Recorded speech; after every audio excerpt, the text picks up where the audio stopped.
एक पत्नी हमारे पास आ जाए सवेरे सवेरे, अब वो पत्नी यहां बैठी भी हो सकती हैं। वो पत्नी आई हमारे पास सवेरे सवेरे, बोली गुरुजी हमारा मन भगवान में लग गया है। ये तो बहुत अच्छी बात है, लेकिन हमारे पति जो हैं अभी तक उनका मन भगवान में नहीं लगा, और वो हमारे पास आते हैं और हमारे पास आकर के वो प्रेम का इजहार करते हैं। हमें तो अब सारे विषय वासनाओं से मन हट चुका है, मन भगवान में लग चुका है, लेकिन हमारे पति देवता का मन अभी तक भगवान में नहीं लगा। हम तो ब्रह्मचारी बन के अब रहना चाहती हैं, पर हमारे पति अभी ब्रह्मचारी नहीं बन पाए। क्या करें? हमें बहुत मन से असंतुष्टि होती है जब हमारे पति हमारे पास काम भाव लेकर आते हैं। हमारा मन बेचैन हो जाता है कि हमारे हृदय में जो कृष्ण है पता नहीं वो निकलकर बाहर ना चले जाएं। ऐसा उस बहन ने मेरे से सवाल किया कि जब पति काम भाव से अपनी पत्नी के पास आता है तो पत्नी को अच्छा नहीं लगता, क्योंकि पत्नी के अंदर भगवत भक्ति जाग गई है, प्रेम जाग गया है। ये सवाल आप में से बहुत लोगों का भी हो सकता है, बहुत पुरुषों का भी हो सकता है, बहुत स्त्रियों का भी हो सकता है, पर चूंकि सवाल बड़ा अटपटा है तो लोगों को पूछने में भी संकोच होता है, इसलिए हम आपको इसका समाधान देते हैं। मैंने उनको ये बात समझाई, बता दिया उनको, शायद यहाँ बैठी हो तो वो चूंकि ऐसे प्रश्न सवाल माइक में तो वो कर नहीं सकती थी, पर सवाल तो सवाल है, तो हमने उत्तर सोचा कि चलो इस बहाने आपको उत्तर दे दें। प्रश्न समझ में आ गया? अब उत्तर सुनो। हमने उनसे बोला कि आपके पति, आप तो भक्ति में रम गई हो, बहुत अच्छी हो आप, कि आपके हृदय में कृष्ण विराज गए हैं, भक्ति विराज गई है, आपका दिन रात भगवत चिंतन में ही मन लग रहा, बहुत अच्छी बात है। लेकिन जो आपके पति हैं अभी उनका मन विषयों में है, और यदि आपने भी इनकार कर दिया कि आप हमारे पास मत आओ, तो आपके पति फिर पराई स्त्री के गामी हो जाएंगे, वो दूसरी स्त्रियों के पास जाने स्टार्ट कर देंगे, वैश्याओं का गमन करने लग जाएंगे, वैश्यागामी हो सकता है इसलिए तुम्हारा पति। इसलिए तुम्हारे अंदर तो कोई वासना है नहीं, लेकिन पति के अंदर यदि है तो पति पत्नी के पास ही तो जाएगा। यदि तुमने भी उसे हटा दिया अपने पास से तो वो वैश्यागामी, उसका चरित्र बिगड़ जाएगा। इसलिए तुम्हारा धर्म है। मीराबाई के साथ भी यही था, बिल्कुल सेम। मीरा का विवाह बचपन में कृष्ण से हो गया था, मान लिया था उन्होंने पति कि मेरे तो पति गिरधर गोपाल हैं, लेकिन फिर भी उनके माँ बाप ने जबरदस्ती उनका विवाह भोजराज से कर दिया, जो राणा के बेटे हैं। तो भोजराज राणा के साथ उनका विवाह हुआ। जब उनकी पहली रात आई मिलन की, मीराबाई को बिठाया गया एक कमरे में, सिर्फ दीपक का प्रकाश था, और जो कि रिवाज है घूंघट डाल के मीराबाई को बिठाया गया। तभी रात्रि को, पहली रात्रि पहला मिलन जब भोजराज आए तो मीरा ने अपना दुपट्टा, अपना मुंह खोलते हुए भोजराज से कहा कि ये दुनिया कहती है कि आप मेरे पति हैं, कि ये दुनिया कहती है कि आप मेरे पति हैं, पर मेरी अंतरात्मा तो कहती है कि मेरे पति केवल कृष्ण हैं। लेकिन मेरे मन पर, मेरे प्राणों पर तो कृष्ण का अधिकार है, लेकिन आप व्यवहार जगत में मेरे पति बने हैं। सारी दुनिया तो यही मानती है कि आप मेरे पति हैं, कृष्ण मेरे पति हैं, ये तो केवल मैं जानती हूं। मेरे मन की बातें या मैं जानूं या वो जाने, आप तो नहीं जान पाओगे।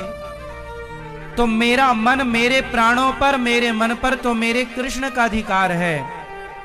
लेकिन आप यदि मुझे अपनी पत्नी मानते हैं तो आपके सामने मेरा शरीर है। यदि मेरे शरीर की भूख है आपको, तो मेरे शरीर से आप अपनी भूख मिटा सकते हैं। मैं मना नहीं करूंगी, आप मेरे शरीर से अपनी भूख मिटा लीजिए, लेकिन मेरे मन पर, मेरे प्राणों पर तो मेरे गिरधर गोपाल का ही वश है, कब्जा है। तो इस बात से यह सिद्ध होता है कि यदि आपका पति कामुक है तो फिर आपका धर्म है कि आप अपने पति को भी धीरे धीरे सत्संग से जोड़ें, कथाओं से जोड़ें, धीरे धीरे उसके मन को भी बदलें और उसका साथ दें। आप यदि सोचेंगी कि मैं तो भक्ति में रमी हूं, अब मेरे पति जो मेरे साथ रमण करेंगे, तो वो गलत है। वो गलत नहीं है। आपका धर्म है कि आप अपने पति को खुश रखें, प्रसन्न रखें, धीरे धीरे उसे भी सत्संग से जोड़कर। देखो, मन बदला जा सकता है, मन बदला जा सकता है। कैसे? सत्संग से। यदि स्त्री भक्ति करने लग गई और पति को छोड़कर चली गई तो तुम्हारा कल्याण होगा। तुम्हारा धर्म क्या है कि यदि तुम्हारे हृदय की शुद्धि हो गई है तो तुम अपने परिवार के सभी सदस्यों की, अपने पति की, अपने बच्चों की भी शुद्धि करो, हृदय की, अपने भक्ति के प्रभाव से, अपने जप, अपने तप के प्रभाव से। यदि आप केवल भक्ति करने लग गई और भाग गई घर से कि अब जी तो मैं तो वृंदावन रहूंगी, मैं तो घर में नहीं रहूंगी, तो ये तो भागना हो जाएगा, ये तो रण छोड़ के भागना हो जाएगा। फिर आपका धाम में आकर के वास करना, अपने पति को छोड़कर, अपने बच्चों को छोड़कर, ये आपका धर्म नहीं है। धर्म तो ये है कि पति और बच्चों के साथ रहकर जो प्रेम आपके भीतर जागा है, वही प्रेम पति और पुत्र के भीतर जागा कर उनका भी कल्याण कीजिए और उनका साथ दीजिए। और ये पति पत्नी का अधिकार होता है एक दूसरे के लिए। उस अधिकार से ना पत्नी वंचित करे पति को, ना पति वंचित करे पत्नी को। पति पत्नी दोनों आप खुश हैं, ये बहुत अच्छी बात है। ना तो पत्नी पर पुरुषगामी बने, ना तो पति पर स्त्रीगामी बने। यदि कोई पुरुष पर स्त्रीगामी है, याद रखिएगा, बहुत स्पष्टता से समझिएगा, यदि कोई पुरुष पर स्त्रीगामी है और कोई स्त्री पर पुरुषगामी है, तो आप ही बताइए दोषी कौन है? उत्तर दो। यदि आपका पति पर स्त्री गामी है, मीन्स पर स्त्री के पास रहता है, तो इसका जिम्मेदार कौन है? कौन? कौन? यदि पति पर पुरुषगामी है, पर स्त्रीगामी है, तो जिम्मेदार कौन है? और स्त्री यदि पर पुरुषगामी होगी तो जिम्मेदार कौन है? पति पत्नी ही जिम्मेदार है। इसलिए गृहस्थ जीवन में पत्नी का धर्म है। पत्नी को मोहिनी कहा जाता है। पत्नी को क्या बोला जाता है? भगवान नारायण ने 24 अवतारों में एक अवतार कौन सा लिया? मोहिनी अवतार। स्त्री, इसलिए हमारे भारत में श्रृंगार होता है। श्रृंगार किसका होता है? स्त्री का होता है, पुरुष का नहीं होता। स्त्री का ही श्रृंगार क्यों होता है? पुरुष का क्यों नहीं होता? 16 श्रृंगार स्त्री का है तो 8 संस्कार पुरुष को भी होते कि भाई तू भी कुछ लिपस्टिक लगा, तू भी कुछ तो कर। सारा श्रृंगार का स्त्रियों के पास है पूरा कार्य। पायल भी वही पहने, चूड़ी भी वही पहने, मंगलसूत्र भी वही पहने, बिछिया भी वही पहने, बिंदिया भी वही पहने, मांग भी वही भरे, काजल भी वही लगाएं। पुरुष के पास श्रृंगार नहीं है कुछ भी। हाँ या ना? बताओ, स्त्रियों को श्रृंगार क्यों दिया गया?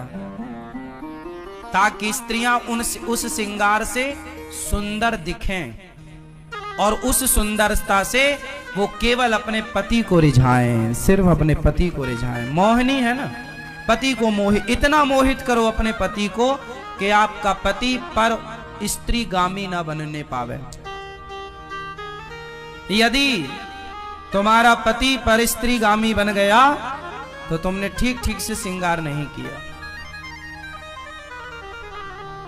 लेकिन आजकल श्रृंगार होता तो है जमाने के लिए, पति के लिए तो कुछ नहीं है। इसलिए पड़ोसन को रोज, इसलिए जेठालाल दया को नहीं बबीता को ज्यादा देखता है।